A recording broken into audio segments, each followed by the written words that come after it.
Today's edition of the podcast is brought to you by Coach Me Plus. Coach Me Plus is the leader in athlete management software and a product that I've been lucky enough to be using for a little over a year now. Only rivaled by the impeccable customer service that Kevin and his staff provides, Coach Me Plus's ability to constantly be amoeba-like in their ability to mold and matriculate what you're trying to get across and bring together is absolutely fantastic. Their constant pursuit of better ways and better methods and innovations and progress to their own product is absolutely fantastic. Go over to CoachMePlus.com. Check out what they got, guys. It's something that I guarantee you won't be disappointed with. Hello and welcome to the podcast. Today, guys, we've got part 3 of our roundtable discussions that we had at this year's edition of the seminar. And today, guys, we're just going to walk around and ask, the people that hung out with us that night that, for a takeaway point. What was the big takeaway that they took from the 2016 seminar? It was another great opportunity for people to be open and honest with their sharing and their thoughts of how they saw things. And the attendees didn't disappoint. It was absolutely fantastic. It's an awesome cap, an awesome nightcap to an awesome weekend. And I can't thank any of them enough for being involved and being so open with us in this discussion.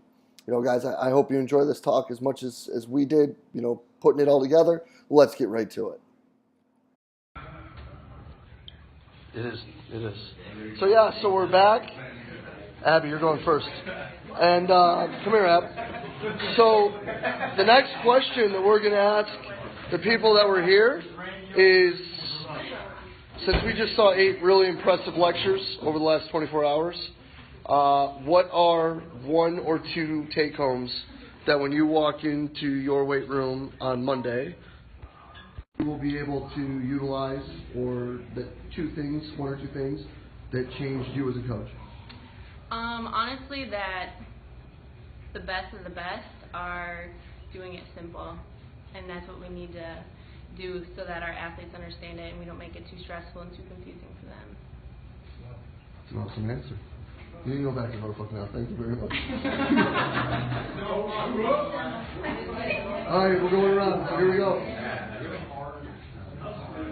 Same question. 1 or 2 things. I think just always trying to learn stuff. And Gotta speak up a little bit. Hey guys, don't text. Just be humble enough to know that you don't know everything, and always be learning. I think a lot of what everybody talks about here, over this weekend was, unbelievable for us to kind of be here and learn about. But I think the biggest thing is to understand, kind of when I was in there with that first group earlier, Jay, is just to understand why you're doing it. And once you understand why you're doing it, everything else kind of falls into place, and the sets and reps and all that stuff kind of just falls into place, and you get stronger, and everything's hunky-dory. So just understand why you're there, and everything else will take care of itself. That's an awesome answer. Thank you. Honestly, it makes me see that I'm not that crazy for doing 1 set on a bunch of exercises while a lot of people around me do multiple sets. It's good to hear other people with the results and everything like that. So it's refreshing. So. Yeah, I just learned, just give your athletes what they need, not what they can't do. Awesome. Biggest takeaway was building a system in your athletic department that is centered around the athletes. You got to have a lot more communication, a lot more collaboration. They're not my athletes. They're not just their athletes. They're all our athletes. We got to figure out how we can best serve them, and that we got to figure out how to deal with athletes in 2016, not 1985, 1995. You like Randy's talk a lot. I love Randy's talk. I think everything right now is dealing with pendulums. I think we talked about that previously with functional training, and now actually going back to training. And I think the same thing is going on with, we talk a lot about tracking and data, and I think that pendulum swung in one direction, and I think we're going back to what it initially was with relationships. And I think that while data is still important and we need to track those things, and we look at those types of characteristics out of our athletes. The relationships is really what melds all of the tracking into one piece.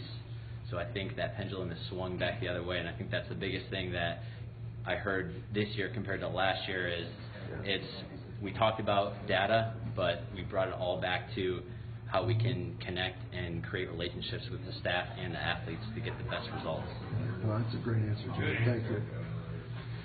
Go in with a plan, but understand where your athletes are at that point, and be reactive to your athlete. So whatever state they're in, if they're ready, they're prepared for that, be reactive to it because you may have to change your training to best suit your athlete. And always think about the long term.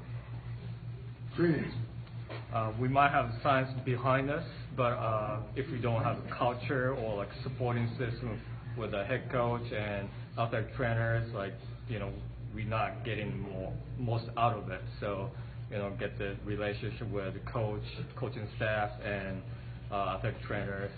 Those team. With as a supporting system. I think those are good. 100%. That's a great answer. As coaches, we always talk about how we have relationships with our athletes, and we want to build our great relationships with our athletes, but at the end of the day, we got to think about how we're building relationships with our athletic trainers, our administrators, and ultimately who our administrators are going to be listening to best. Yep.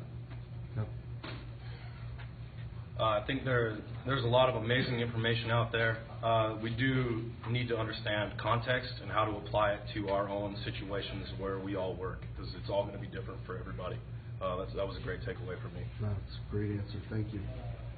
I think the biggest thing I learned was continuing to learn. I mean, you're in the same conferences, Bob Aleo, Mike Curtis, Hank Krakenov, Buddy Morris. They're taking notes. They're asking questions. So just continuing to learn. I mean, those are the best in our field, and they're continuing to grow and develop their skill set. I mean, we got to do the same thing as young strength coaches, I think Randy illustrated a great pinnacle of what we should strive for as far as getting out of our own individual silos and working together to manage the stresses of our athletes and optimize their performance.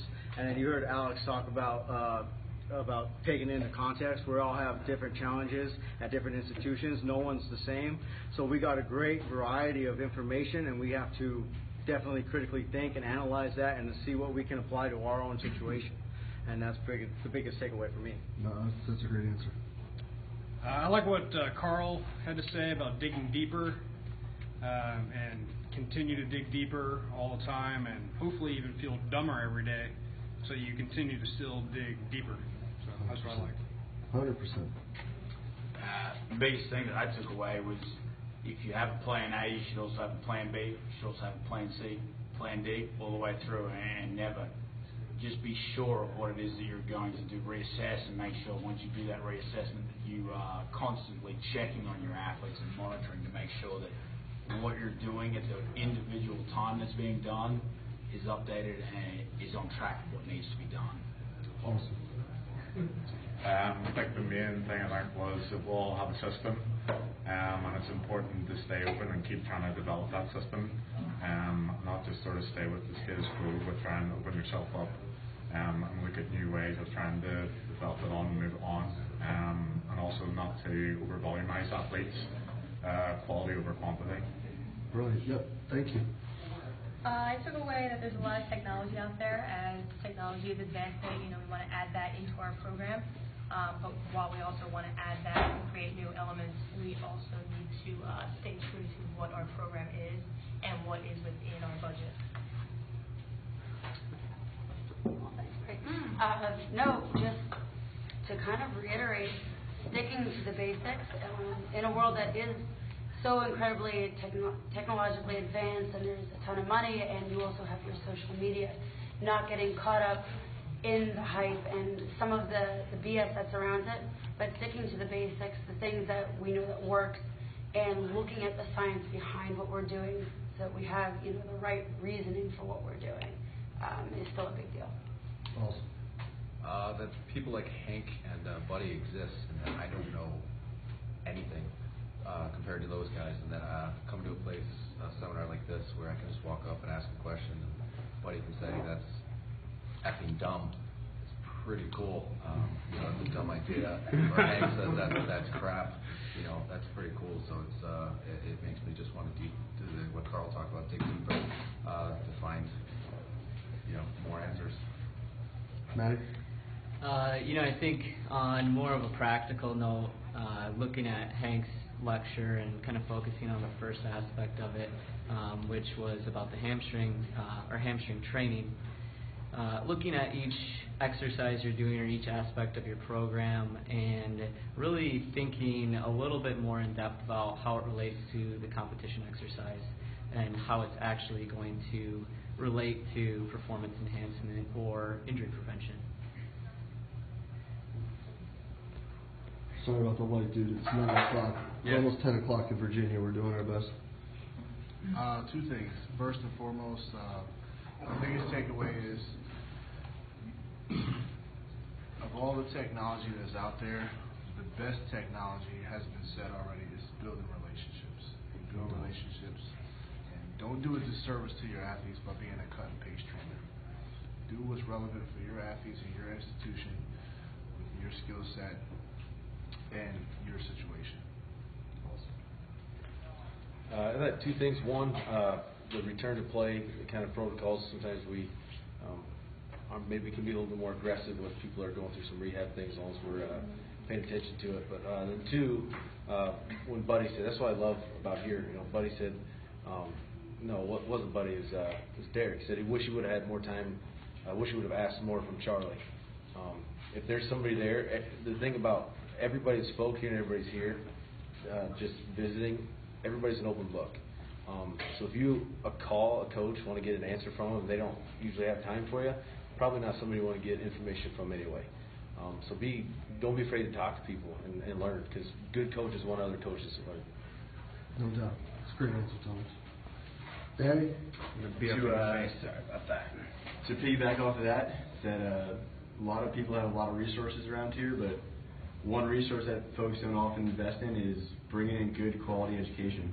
I think I heard Al Vermeil say it years ago at a CSCCA conference. He said, if you got big resources, a big budget, bring in good presenters. I think Buddy dropped like 45 names today of people he would bring into the Cardinals and people he'd bring in at Pitt. And one of the biggest takeaways, if you got a big budget, then bring in good people to consult with you, to educate you. And this is the place we do it. You come in, you make yourself the dumbest person in the room, and you ask questions. And after that, you sprint fast. Derek? Two things. One, I don't seem to do too well in hot, humid conditions. Which is good to know. The other one is that there's a lot of bright people out there who are looking at some of the same things that I'm looking at, interested in some of the same topics, and it encourages me to get out there and learn more and share more and get more back and just keep that exchange going. No doubt. No doubt. Ev? For me, I think the presenter lineup was exceptional. Some of the coaches, some of the presenters, very experienced, and nothing trumps that experience. Excuse the pun in this political climate, but nothing trumps the experience of a coach. And for those coaches that are still open to learning and learning more, and it doesn't matter how many years they've been coaching, whether it's 5 years, 10 years, 20 years, 30 years, those coaches, to hear them say that they're still open to learning and there's still more to learn, and I think that's a great outcome. It's a great answer.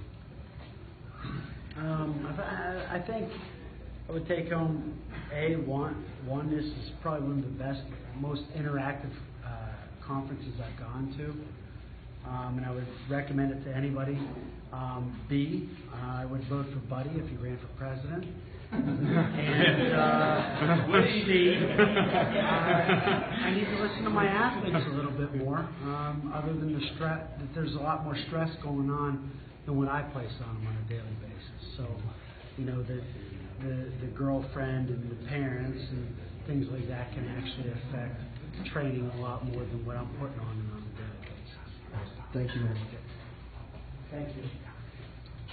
Something that I've learned from the United States Naval Academy, information from this clinic is classified.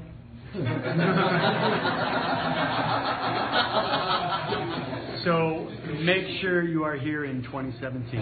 Hoorah! For the win. For the win. That's Appreciate it. What am I doing? What'd you learn this year, yo? Joseph, so if we were to say, Yeah. after the last 24 hours, Yeah. where are you going? You have one or two takeaways from any of the 8 speakers. Yeah. It would or they would be what? Takeaways from the ends of 8 speakers. You're presuming I listened to everybody. Don't worry, you're live right now on the internet. Wow, I love you for this.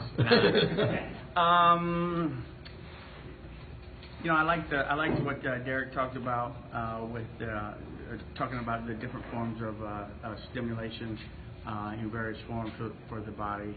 I thought that was pretty cool. Different applications that you don't hear as much. Yeah. I thought that was unique. And Buddy, I mean, what's not to love? I learned that he might run for president. Yes. And I'm going to be his campaign manager. And we'll leave his political views at that. And we're going to take over the world. Yeah. Timmy? I mean, how many times it came up with you don't need to ice? I mean, I thought that was pretty cool to see a lot of people saying that when we've been talking about that for a little over like about 2 years now. But I think the big takeaway was keep it simple. You don't need to overcomplicate it. If it's working, you don't need to make it really cool. Just a lot of people just like to try to get fancy when you don't need to. That's a good answer. I think at the end of the day, we all have different styles regarding programming or periodization, but we all want what's best for our athletes, and this is a really interesting time where it's a really free flow of ideas and information. Is one of the biggest things to capitalize on as a strength coach, especially a young strength coach. And it's always better to do things the first time as opposed to having to do it twice. Oh, yeah. There may or may not be a shot at someone specifically. And he'll know it's him when he's listening. Yeah, every topic from the presenters has kind of been hit on that I wanted to say. So I'll just say that I've been trying to get down here for 4 or 5 years. First time I've been able to. I won't miss it again. Unbelievable lineup. More importantly, I've been able to connect with a group that is a little outside my wheelhouse, and also very quickly feels like family, and I'm going to have a lot of connections out of this that are going to continue, and that's the biggest takeaway for me is the connection out of this seminar, Buddy 2016. Awesome. Thanks, Doug. I would say big takeaway is educating your athletes. I mean, theoretically, as a coach, you know what you're doing and why you're doing it. And I think a really important thing is to inform your athletes of what you're doing and why you're doing it to help them believe that what you're actually doing for them is going to help them in the long run, help develop them. Great answer. How's it going? First off, I would like to thank everybody for coming here. It's been a great opportunity as an intern to meet all of you. It's been very fulfilling. One thing that I took away from this, it's not always about the outcome, but it's more focusing on the athlete and making them better as a person, as a teammate, and just as an individual in everyday life. So thank you guys so much for making this a great experience for me as like the first time coming to this. Hey guys, so I thought it was a really good conference. I've been to CSCCA and thought that would be my best opportunity as far as networking. Just with this being such a small seminar, well, it's not like small, but compared to like CSCCA, it's been more personalized. I've had an opportunity to talk to some really great coaches, and as interns, we're kind of nervous to go up to these big name coaches that we've read about and seen their videos on YouTube and talk to them. But it's been really great opportunity to be able to do that. Everyone's really humble. No one's like on a high horse here. As far as the lectures, the biggest thing I took away was Buddy Morrison. He was talking about, you should individualize things for each athlete, listen to the athlete's body. I've seen some programs where it's the same thing for all athletes, even if it's hurting for the athlete, even if they're struggling. So I like the fact that he stressed that and that he does that with his team. So that's my biggest takeaway. It's been a great weekend talking to you guys. It's been a great opportunity being here, hearing everything. Honestly, I'm just absorbing everything. One thing that I've definitely taken away, aside from athlete specificity, would also be the big breakthrough I've seen with technology. I think I had talked to a bunch of the people here, and that it's not the technology that makes a great coach, but it can make a great coach even better. You're up, Steve. Oh. You can't put the camera in Yeah, the that's way, true. bro. There we go. So, number one, I would say Bob Alejo. I live 20 minutes from him, and the number one thing that worked with me, it doesn't matter what your data says if you squat 225. So, focus on the basics first, get strong, focus on the fundamentals, and then worry about your data, your big technology, your GPS, your VBT. Don't do it too early, and don't administer what you're not capable of administering. So that's what I would say. Cool. Why not? So I just flipped it. There you go. Yeah, I mean, I'm almost 40. I might as well take a selfie, right? Fuck, why not? I'm older than all of that. But anyway, the first thing I took away is there's a lot of people that really care and they want to get better. And they're not afraid to ask questions. And that what we were hoping for is actually starting to come about. You know, like what we would talk about when we started doing this. And, you know, what Joseph, wherever he went, and I would talk about when we started this, how we wanted this to be more about open and honest learning and sharing, and how Carl has talked about the environment that we have here. When you have 49 questions asked in 8 different talks, that's pretty ridiculous. You know, to have at least 6 questions per speaker just shows that there's people here that care about the craft and want to get better and are working for it. To me, the quote that I took the most from was from Derek, when he said, if you have people that you can learn from, phone them often. And I couldn't express how important that is. So the young people, make sure that you do that. Don't let, Jared, don't let a month go by that you don't talk to Jimmy. Like, I'm dead serious. Like, the people who have mentored you, don't let a month go by. If you can call them every week, do it. Know what they're doing and know who they're learning from, and then find out who the people that they're learning from are learning from. And yeah, that, you know, and the end is one, and it always has been with these people. But thank you guys for tuning in, and we'll be back next week with another guest. Art Horn, you should have been here, bro. I love you. I miss you. We'll talk soon. Again, just an awesome way to end an awesome weekend here at the seminar. I can't thank those that were in attendance, that were willing enough to just open up and be honest with their thoughts and opinions of everything that they saw. And it was really cool. It's greatly appreciated, and I hope you guys took something from it, and at least a glimpse into what the culture is like and the atmosphere is like here. It's really something special. So for those that were in attendance, thank you very much for being part of this. It was fantastic. And guys, as always, if you enjoyed the talk, please share it through the social media outlet of your choice. Questions, thoughts, comments, whatever it may be, fire it out there. Tweet it, whatever, Facebook, however you can get it out. We're just trying to keep the conversation rolling, keep discussions happening, and trying to help coaches by providing good information. Really appreciate you guys taking the time to listen and being part of everything we're doing here at Central Virginia Sport Performance. We will be back next week with another awesome guest. We will see you then.